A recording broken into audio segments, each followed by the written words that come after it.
Hello everybody. I'm going to respond to one of my favorite subscribers, Lanky Toast 13. Why is he my favorite subscriber, or one of my top favorite subscribers? Well, he asks a lot of very important questions. He doesn't ask me questions that I already answered in other videos, so it makes me feel very confident that he's watching the videos, and if he has a question about something, he's scrolling down to see what videos might apply. So he's one of my top subscribers. I really do like him. I appreciate his kind comments that he has towards this channel.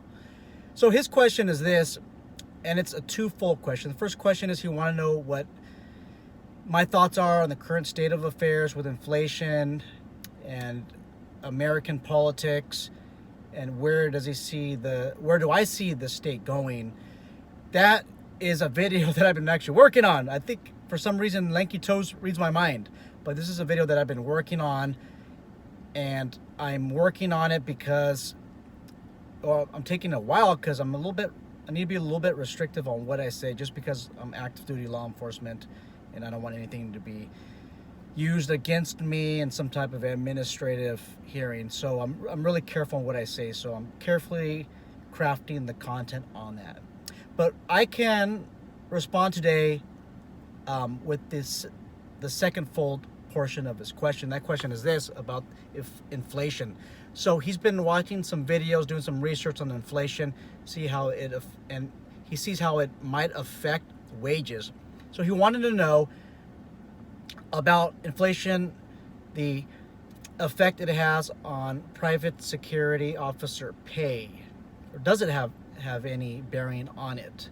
Should private security employers be paying their guard force more because of this whole hyperinflation issue? That's a controversial topic, by the way. So I'm going to get out of the controversy and step excuse me guys, and step into some known facts, known information that we have. This video pertains to those who are working contract security, because if you're under a union agreement or some type of association agreement, some of the content that I'm describing may not have any effect on you, because you might have wage increases on the way, and your bargain agreement might negotiate a little bit differently than what state law and what customary standards are. Now, it's always along the lines, somewhere along the lines, but it does differ sometimes. So this is for those of you who are not belonging to any union, who work contract private security. When you work contract private security, many times your wages, not all the time, but many times your wages are based on the contract. And that contract could be for 6 months, could be for 1 month, it could be for a whole year. Some contracts require a different set of skills, knowledge, and abilities. And if there is more knowledge, skills, and abilities that's required, and maybe this contract is located in an area where the cost of living is a little bit higher, the guard force might receive higher pay. Okay, if you work in an area where it's more of low income earners in that area, and a different wage set, a different skill set is required, you might end up getting paid a little bit more, which almost makes no sense, because if you work in an area that has, let's say, lower crime, there's less social chaos going on, you're probably not going to risk your life as much or your safety, as if you work in an area that has more high crime. But sometimes it seems like the jobs that pay more are areas that are I want to say higher in the social economic status, meaning that the cost of living costs more. Your houses are $1 million houses, $2 million houses. Those are the projects that you're less likely going to get involved in a physical confrontation. Now, obviously, this always depends.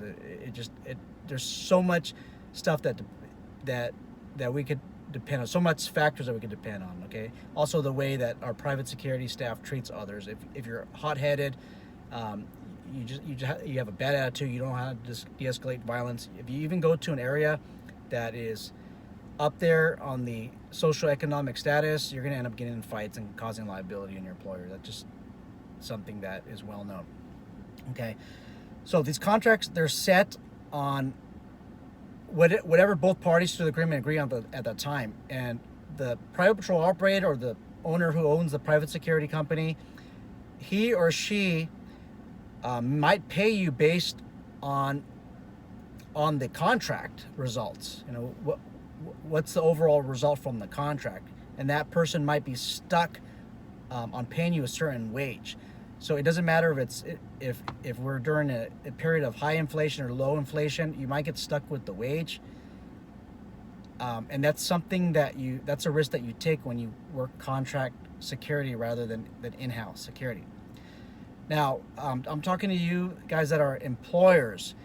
If you have some wiggle room in the contract, I think it's fair to adjust for inflation. And how do you adjust for inflation?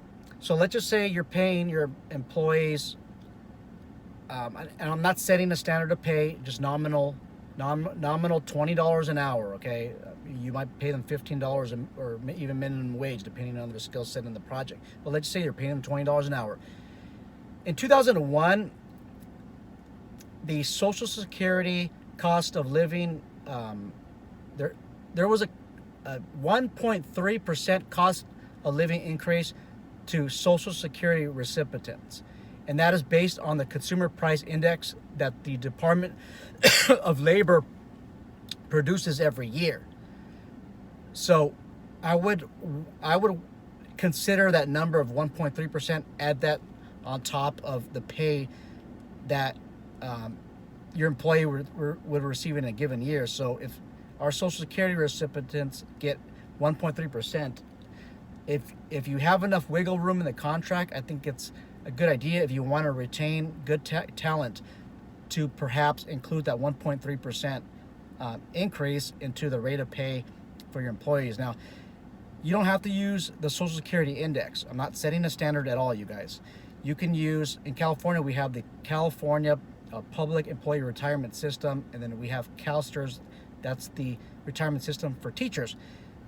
For when a teacher retires or a public official retires, they get certain COLA increases, cost of living increases, okay, cost of living adjustments.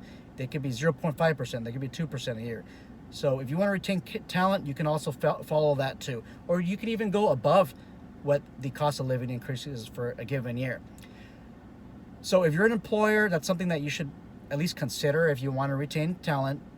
Whenever our Social Security recipients, our CalPERS, CalSTRS recipients get those cost of living increases, or even in the federal government, there's a federal retirement system too. They get these increases. Consider that with your rate of pay if you want to keep your employees or you want to retain that awesome talent. Now, I'm not saying that if you have an employee that you're just keeping on because he shows up sometimes on time, and it's just a warm body to fill a post. Excuse my language here, but we do have private security officers who are warm bodies that just fill a post. You guys work with them. Some of you might even be one of them. But for the most part, you know somebody that is just a fill-in warm body. Now, if you're an employer, you want to keep one of these on. For me, if you're not meeting standards, you're not going to get a merit increase, okay, at all. So I don't care if the cost of living is 2%, 3%. I'm going to probably keep you down to where you need to be, and that depends on your job performance. Okay, you give our supervisor, staff, managers a hard time, and I'm not saying a hard time by enforcing or having your rights enforced. I'm saying a hard time because other people need to pick up your slack because you're a slug. You don't deserve this COLA increase at all.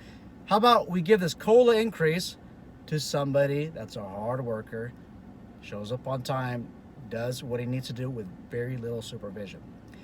Hope this video helps. If you guys have any questions, concerns, please comment below.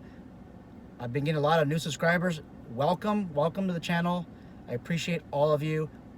I hope all of you have a wonderful night, day, time.